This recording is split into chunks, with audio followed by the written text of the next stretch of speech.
Avui als estudis del Canal Ràdio ens acompanyen Lluís Ortega i també Benjamí Dalmau, tots dos immersos en una trilogia cinematogràfica, la segona part de la qual veurà la llum a l'octubre, però per ara, per anar fent boca, el proper 1 de setembre ja podrem gaudir del tràiler. En ells parlarem dels projectes que tenen entre mans i també d'algun altre premi que han rebut. Benvinguts. Hola, bona tarda. Comencem parlant primer de tot d'esta trilogia. Ara anirem a l'estrena que tindrà lloc a l'octubre, però primer, aquesta trilogia, com surt aquesta idea d'anar-me'n cap a Indiana Jones? Una pel·lícula que jo crec que tothom tenim superinterioritzada, no? Que ha format part de la nostra vida, com aquell que diu. Per què vos poseu en una trilogia d'Indiana Jones? Bueno, a veure, nosaltres havíem fet projectes per separat i és allò que aconsegueixes una petita audiència, veus que la gent ho mira en festivals o projectant-ho en auditoris del poble o dels pobles així més propers.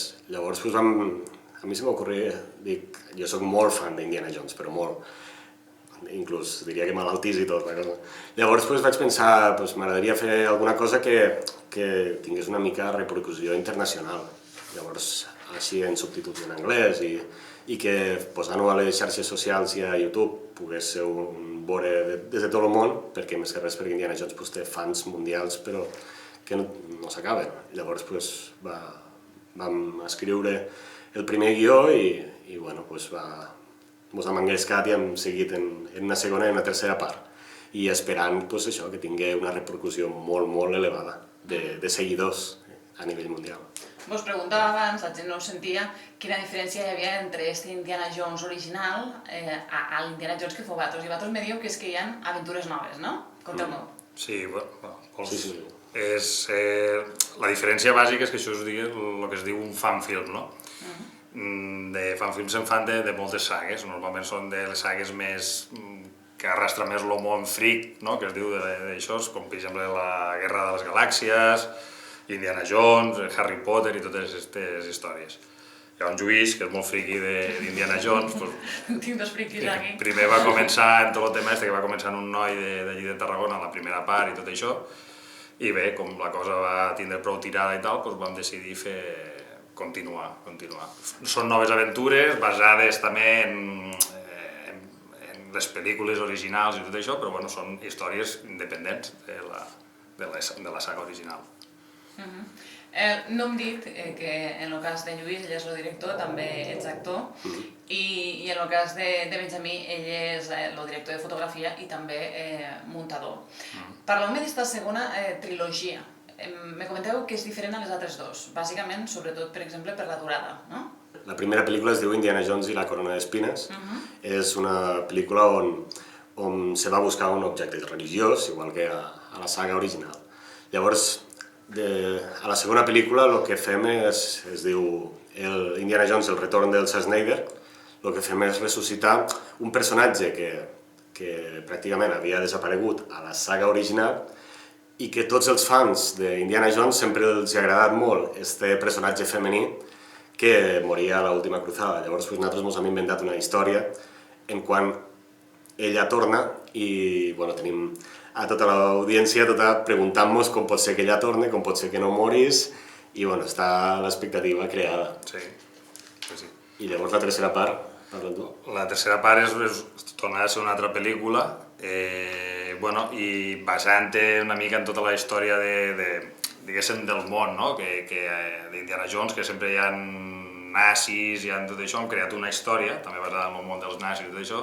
Torna a ser una aventura en què Indiana Jones va buscar un objecte religiós i s'involucra el tema dels nazis i totes aquestes històries. La diferència que hi ha és que han volgut... Spielberg sempre ha volgut ridiculitzar els nazis. Llavors nosaltres hem volgut... Som molt fans també de la llista de Schindler i allí els nazis són molt durs, són molt...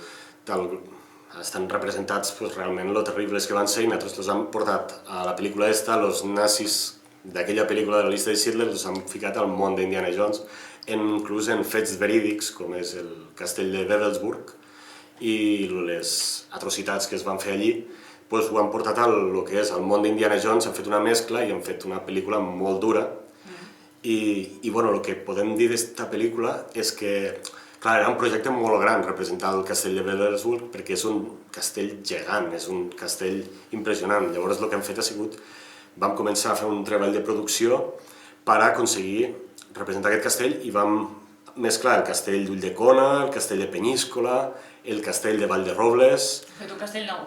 Sí, la torre de la Carrova d'Amposta, el camp d'aviació de la Sénia, i en tot això hem aconseguit representar el que és el castell de Wewelsburg alemà i és, bueno, jo crec que les localitzacions són impressionants. Sobretot perquè no tenim producció per anar a Alemanya a fer això, però bueno, crec que... Jo us anava a preguntar que heu anat cap allà, però ja ho has aclarit que no, Sí, hem tingut que fer un muntatge i aprofitant que també està bé perquè així dones a conèixer coses de... Bueno, Castell de Penyíscola és conegut mundialment, però bueno, millor el de Vall de Robles i l'Ulldecona, bueno, fas que la gent pues, també vegi el que tenim per aquí, no? I aprofitant totes les sales que tenen aquests castells i el paratge que tenen a l'entorn. Molta feina de producció, però ha valgut la pena, tot el papelet i tot el que hem aconseguit-ho, perquè ho tenim enregistrat i és, quan ho mirem, és espectacular. Vos preguntava també per aquesta diferència entre les tres pel·lícules, que me diu que la segona part, esta segona pel·lícula, no té la durada igual que les altres. Les altres tenen un format pel·lícula, esta li ha donat un format més curt, no? Expliqueu-me per què heu decidit fer-ho així. Bueno, hem decidit fer-ho així perquè volem... Un curs sempre és més fàcil de veure per internet. Llavors, el que intentem és atraure a tota l'audiència, tant americana com de la resta d'Europa, per a la tercera pel·lícula, que és el nostre gran projecte d'ara.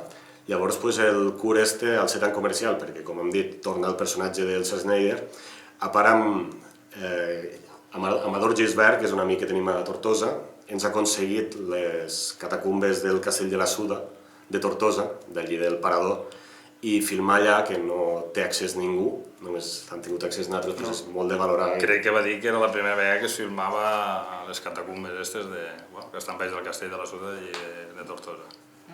I ho heu pogut veure, que no? Haureu sigut... Sí, hem estat tot un dia tancats allí filmant escenes d'acció, escenes d'arqueologia i va ser espectacular. Se podrà veure l'octubre este curs i estem molt satisfets. I me comenteu que ja teniu gravada també aquesta tercera pel·lícula, l'únic que ara esteu muntant. Està en la fase de muntatge. Bueno, el muntatge m'encarrego jo, estem muntant les escenes, tot això. Clar, tenim molt de metratge, sí que estan totes les escenes principals, però clar, després hi ha que lligar-ho tot, a veure com ho acabem de muntar, efectes especials, que també tenim un noi que està treballant en tot això, i la banda sonora, que encara també està... Ja tenim contactes i tot això, però bueno, s'ha de fer. Perquè heu fet una banda sonora per a cada una de les pel·lícules? Sí. Les bandes sonores també van ficar un anunci, a veure aquí altruistament, perquè tot és altruistament, al ser un projecte en copyright, doncs clar, aquí ningú cobra. Llavors vam fer una crida per Facebook i la primera banda sonora me la va fer una xica de Tarragona, de la Corona d'Espines. El curs d'Elsa Schneider ens està fent la banda sonora un xic de Nova Jersey, que ens va contactar, i llavors la tercera pel·lícula ens farà la música un compositor de Madrid. I això per nosaltres és una satisfacció perquè al ser una saga tan coneguda ens ha sortit moltíssima ajuda.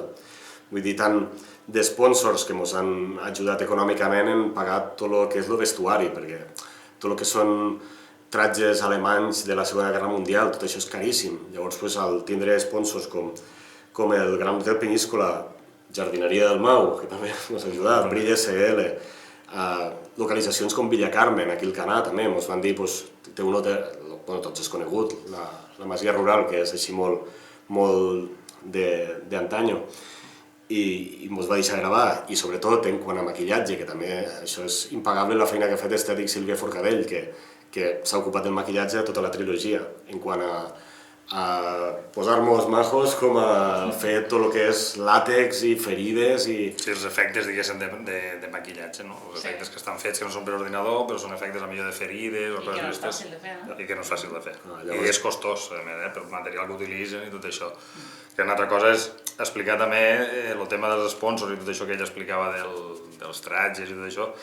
Al ser un fanfilm, la condició que et demanen, per exemple, en aquest cas seria la Disney, que és la que té les Lucasfilms i totes aquestes, tu pots utilitzar els seus personatges sempre i quan no tragues profit d'això, o sigui, la pel·lícula la pots exposar però tu no pots treure cap benefici econòmic i tampoc pot estar subvencionada, diguéssim, en diners.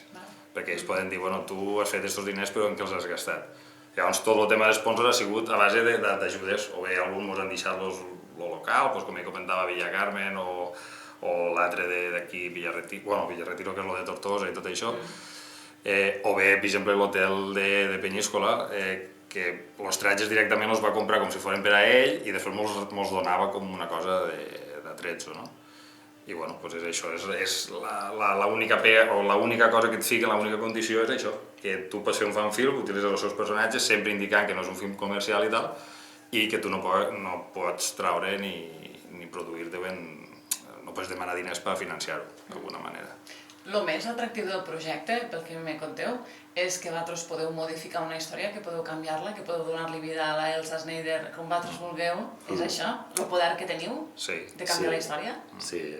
Al ser una història original nosaltres podem manipular-ho i sempre seguint les pautes d'Indiana Jones, no?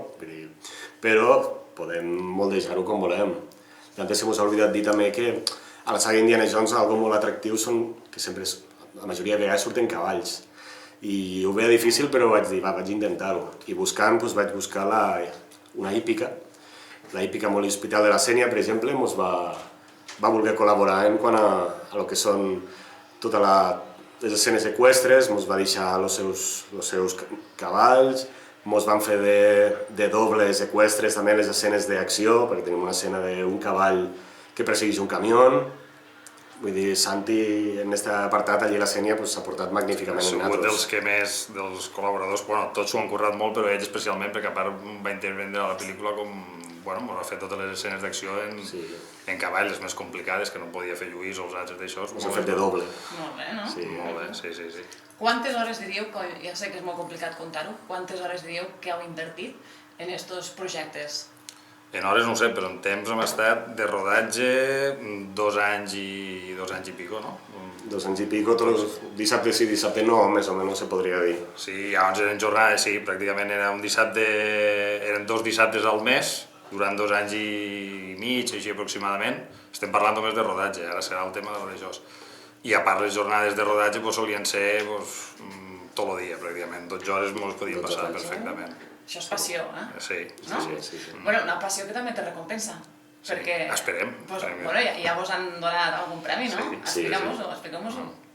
El Cinefan Festival de Úbeda, enguany, que és un festival també de fanfilms i sagues així, on allí es fan desfiles de gent en cosplays disfressats de personatges, que és de Star Wars, Indiana Jones i Harry Potter, allí enguany van participar en la Corona d'Espines i ens van donar el millor premi als millors efectes especials i a la millor banda sonora.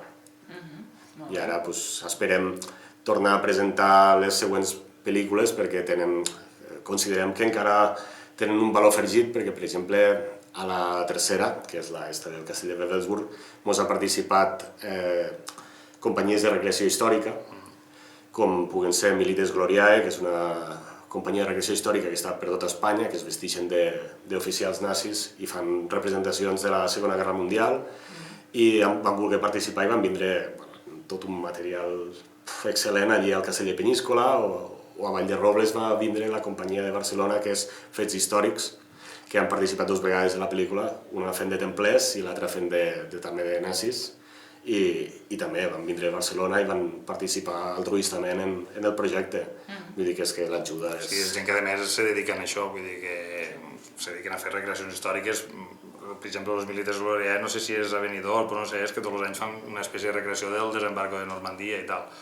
I clar, ells tenen vehicles, tot metralletes, ho viuen, sí, són gent que fan... I els altres igual, els de fets històrics i això són uns nois que també fan tot el tema de lluites i recreacions de templers i coses d'estes, i la veritat és que molt agraïts a ells perquè gràcies a això també li dones un plus, no? De que els tratges són originals, estan com eren a l'època i tal. I, per tant, tindrem tràiler el dia 1 de setembre, ho podrem veure que al YouTube, per exemple? A YouTube i llavors el compartirem per Facebook. I després, quan podrem veure l'1 d'octubre, serà la pel·lícula, també entenc que gratuïtament a través de... A través de YouTube, i potser buscarem algun auditori per aquí, per al canal, per la zona, però si el volen projectar per a la gent del poble també, perquè veguin el treball que han fet. I la idea és sobretot que s'animen, no?, a els que veguin el tràiler a agafar-se en forces esta tercera pel·lícula també, no? Sí, sobretot perquè hi ha molta gent de la zona, molts actors, que és cares conegudes i els agradarà veure'ls, no? Sí, perquè ha participat quasi tot, ha participat de tot, no? Gent que era més amateur en aquest sentit i gent que s'hi dedica a això, com per exemple Jordi Reverter, que fa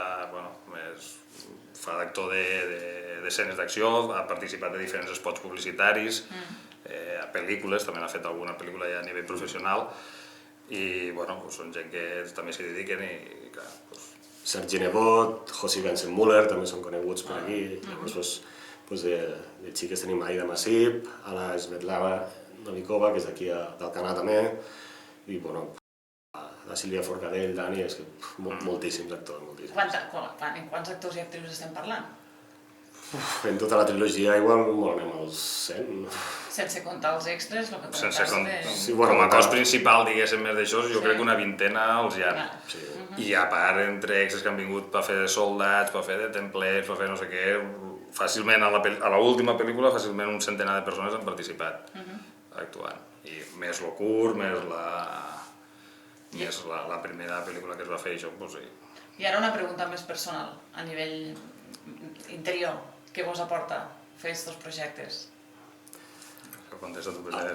A part de satisfacció perquè mos ho passem bomba, a part és després veure la projectada en pantalla gran i veure que la gent disfruta, aplaudixen i s'ho passen bé i sobretot penjar-ho després a lo que són les xarxes socials i veure que los que estimen el personatge d'Indiana Jones te feliciten.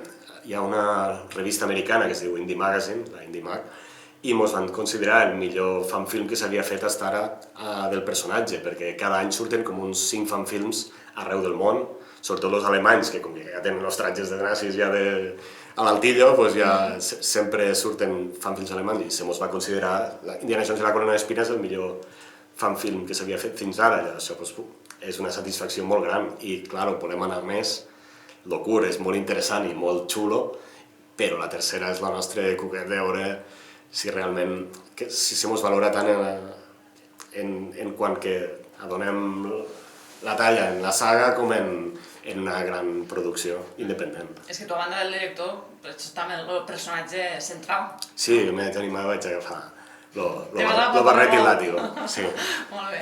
Benjamí. Bueno, jo també, el que ha dit ell, la satisfacció de que una feina que has fet tu, de la poder veure la gent, que agrada i tot això.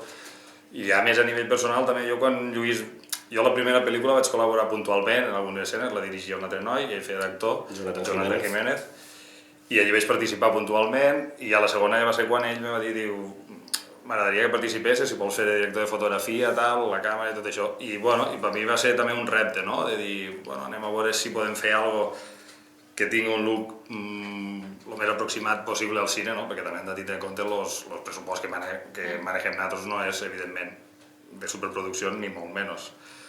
Però, amb els nostres recursos intentar fer el més aproximat, que tinguem una imatge que sigui el més similar al cine, no? I jo a nivell personal, per mi ha sigut també un creixement, no? Perquè, clar, són tantes hores de rodatge, fas plans d'una manera, al final ja saps com rodar unes escenes d'acció que potser jo, per exemple, no n'havia fet mai, havia fet altre tipus de projectes, però d'això no. I al principi, no saps molt bé com fer-ho, però a base de mirar pel·lícules i mirar a veure com ho farem, clar, referències cinematogràfiques n'han tingut moltes i m'han mirat moltes històries per poder intentar fer-ho el millor possible, no? I quan veus que al principi dius, això es podria ajustar més, fas una altra escena, per això, i al final dius, hòstia, hem aconseguit, no? Per almenys hem aconseguit el que buscàvem o la imatge aquella que volíem i crec que, dins de la nostra possibilitat, no? Evidentment, crec que ha quedat prou, no sé, que ha quedat prou aconseguit i això a nivell personal donar una satisfacció, no? Que dius, una cosa que m'agrada i que ho hem pogut tirar endavant. Molt bé. Ja quasi que per acabar, no sé si voldríeu comentar alguna cosa, si voldríeu fer algun agraïment, si mos deixem alguna cosa. Agrair tota la gent que ha estat detrás i ajudant-nos, també ens han deixat les coves de Benifallet, que és una localització espectacular per Indiana Jones en quant a el que porten en el tema d'arqueologia i això. Aquí al Canà, la Casa O'Connor també. La Casa O'Connor d'Alcanar també, ens feia falta per al museu que sempre surt a les pel·lícules d'Indiana Jones, la Casa O'Connor la vam trobar que era ideal per a... I agrair totes les ajudes que han vingut, perquè en tan poc pressupost i aconseguir ajudes a nivell ja no nacional, internacional, perquè això que t'escriguen des de l'altra punta del toll per a fer-te la música, vull dir, ens ha il·lusionat molt veure tanta repercussió i tanta ajuda altruista i que sigui un projecte tan important per a la gent de fora. I inclús a nivell local o a nivell de la zona també hem creat un equipet de gent, a part de tots els que han participat, actors extras que han fet puntuals, han creat un equipet de gent que es van engrescar molt i han anat sortint, han fet diferents aparicions de diferents personatges i gent que venia de Barcelona expressament perquè s'ho passava bé, uns nois que també baixaven d'allí dalt de Caspe i vam aconseguir crear un equipet que la gent ho feia i dius, realment ho fa perquè t'agrada, perquè ja et dic, són rodatges que te passaves tot el dia, desplaçar-nos, a les 7 del matí ja estàvem al puesto, anàvem a les 7 de la tarda o a les 8, després torna cap a casa, i gent que sense cobrar res te vinga i te crida i quan tornem a fer la pròxima escena i quan no sé què, no sé quantos. Sí, s'agraïa molt. Però escolteu-me, enhorabona, que vagi molt bé esta estrena de la segona pel·lícula de la trilogia i ja vindreu quan estiguem més damunt a parlar-ne, a veure també quina ha sigut la resposta de la gent, si ha agradat i també si hi ha més novetats, més bones notícies com este premi a Úbeda, d'acord? Moltíssimes gràcies a Lluís Ortega i a Benjamí Dalmau per haver estat aquí als estudis del canal. Gràcies a vosaltres. Gràcies a vosaltres.